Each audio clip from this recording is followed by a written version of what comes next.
encounter সংঘটিত হৈছে আৰক্ষীৰ গুলিত থিতাতে নিহত হৈছে আনোৱাৰ হুছেইন ৰাজ্যৰ কোন প্ৰান্তত দিনৰ ভাগতে এনকাউন্টাৰৰ ঘটনা সংঘটিত হৈছে মুহূৰ্তত জনোৱাৰ চেষ্টা কৰিম এটা বিগ ব্ৰেকিং নিউজ এই মুহূৰ্তত ৰাজ্যত পুনৰবাৰ আৰক্ষীৰ এনকাউন্টাৰ পুনৰবাৰ গৰজি উঠিছে আৰক্ষীৰ বন্দুক আৰক্ষীৰ গুলিত থিতাতে নিহত হৈছে দুধৰ্ষ চোৰ আনোৱাৰ হুছেইন উৰফে বগা কামৰূপৰ মিৰ্জাৰ সমীপৰ নাহিৰাতে গুলিচালনা ঘটনা সংঘটিত হৈছে কিছু মুহূৰ্তৰ পূৰ্বে আৰক্ষীৰ এনকাউন্টাৰ সংঘটিত হৈছে আনোৱাৰ গাড়ী চুৰি ধন দাবী ডকাইতিৰ লগত জড়িত থকাৰ অভিযোগ আছে আৰু আৰক্ষীলৈ প্ৰথমে গুলি চলাইছিল দুধৰ্ষ চোৰ আনোৱাৰ উৰফে বগাই প্ৰথমে আৰক্ষীলৈ গুলি চলাইছিল আৰু তাৰ পাছত তাৰ প্ৰত্যুত্তৰত আৰক্ষীয়ে গুলি চলালে আৰু আৰক্ষীৰ গুলিত নিহত হৈছে দুধৰ্ষ চোৰ আনোৱাৰ হুছেইন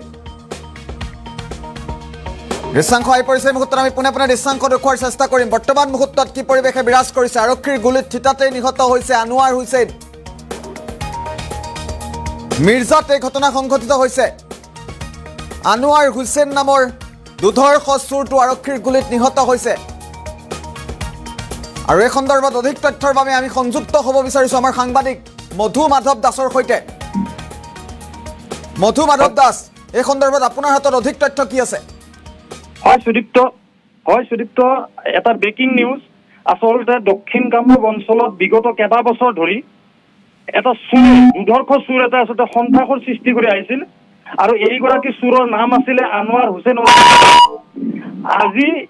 আসলতে 2:30 মান বজাত দুপৰীয়া 2:30 মান বজাত এইগৰাকী যি দুধৰ্ষ চোৰ আছিলে আনোৱাৰ হুছেইন ওৰফে বগা এই বগাক আসলতে আৰক্ষীৰ সৈতে এটা সংঘৰ্ষত বগা থিতাতে নিহত হয় আৰু জানিব পৰা মতে আসলতে এই চোৰটোৱে হত্যাকাণ্ডকে ধৰি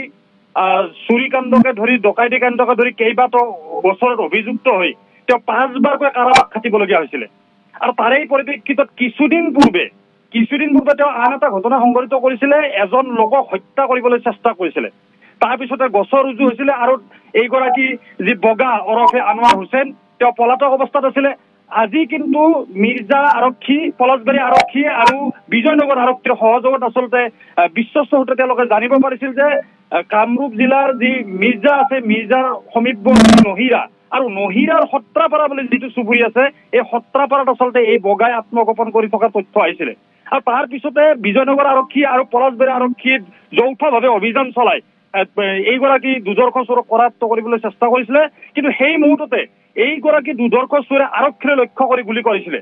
আৰু সেই আৰক্ষীলৈ যেতিয়া গুলি কৰিছিলে গুলিৰ প্ৰত্যুত্তৰ দিবলৈ আৰক্ষী বাধ্য হৈছিলে আৰু আৰক্ষীয়ে যেতিয়া প্ৰত্যুত্তৰ দিছিলে তেওঁ থিতাতে নিহত হয় আৰু এই মুহূৰ্তত ক'ব লাগিব যে এইগৰাকী যি দুধৰ্ষ চোৰ দক্ষিণ কামৰূপৰ বাবে এক আতংক আছিলে আৰু এই আতংকৰ বাবে আজি হয়তো এই অঞ্চলটোত স্থানীয় ৰাইজে মতামত দাঙি ধৰা হিচাপত তেওঁলোকে আজি স্বস্তিৰ নিশ্বাস পাইছে কিয়নো এইগৰাকী চোৰে আচলতে বিগত কেইবা বছৰ ধৰি আৰু এইগৰাকী চোৰৰ ক'ব লাগিব যে বয়স হৈছিলে প্ৰায় 35-36 বছৰ বয়সৰ ল'ৰা আছিলে কিন্তু তেওঁ এই বিজয়নগৰ অঞ্চলত পলাশবাৰী অঞ্চলত এক আতংকৰ নাম আছিলে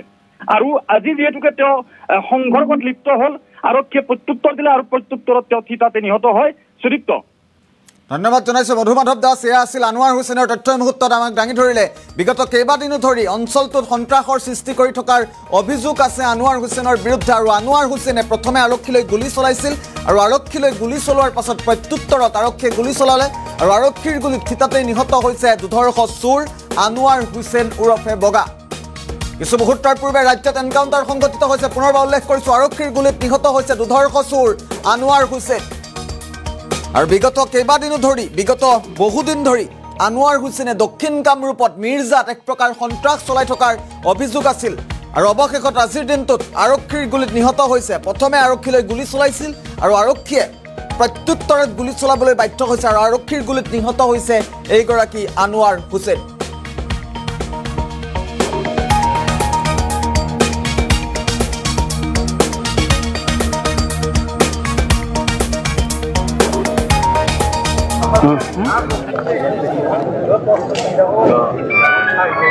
মানুষবিলাক সাইড দিয়কচোন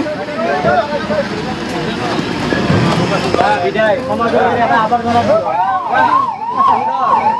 এনেকৈ যাব লাগে আৰু আৰু চাকি জ্বলাম তুলি ভিতৰত দুৰ্বৃত্তবিলাক নহ'ব লাগে